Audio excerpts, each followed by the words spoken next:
Hi all! Ako si Pauline, gustong pumayat pero ang sipag kumain. Hi all! Another day, another vlog.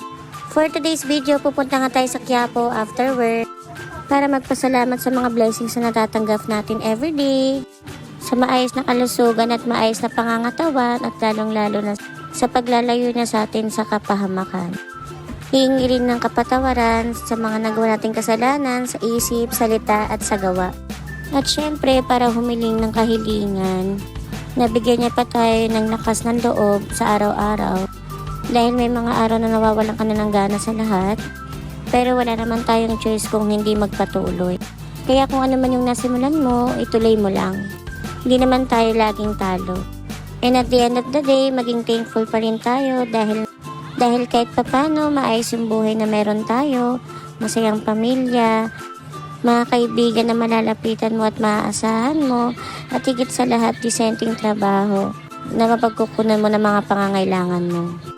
So after nga namin magsimba, so siyempre ito hindi ito nawawala sa akin tuwing pumupunta ako ng Quiapo, ang mag-ukay-ukay kahit pa isa-isa, dalawang damit, yan, lagi akong dumadaan dito. Buti na lang at mahilig din pala mag-ukay itong si Audrey. Hi! And then after nga namin mag-ukay, dumiretso nga kami dito sa Quinta Market. Dahil bukod sa pagsisimba, gusto rin namin kumain ng palabok. So dito nga kami yung nagtitrending sa Facebook na Jolly Dada Palabok. Hindi naman namin first time dito kumain, pero since nagkikrave nga kami sa palabok, dito na namin naisip dahil masarap naman dito and sulit na rin naman yung bayad namin. Tamang kulitan lang habang naghihintay ng order, and ito nga dumating na yung order namin. So ayan, itsura pa lang, masarap na at nakakatakam na. Sabayan mo pa ng ganito kaganda pa. Ganda yan. Then, yan na nga yung order namin. Flex ko lang daw. And syempre, dapat kasama daw siya sa pagka-flex ko.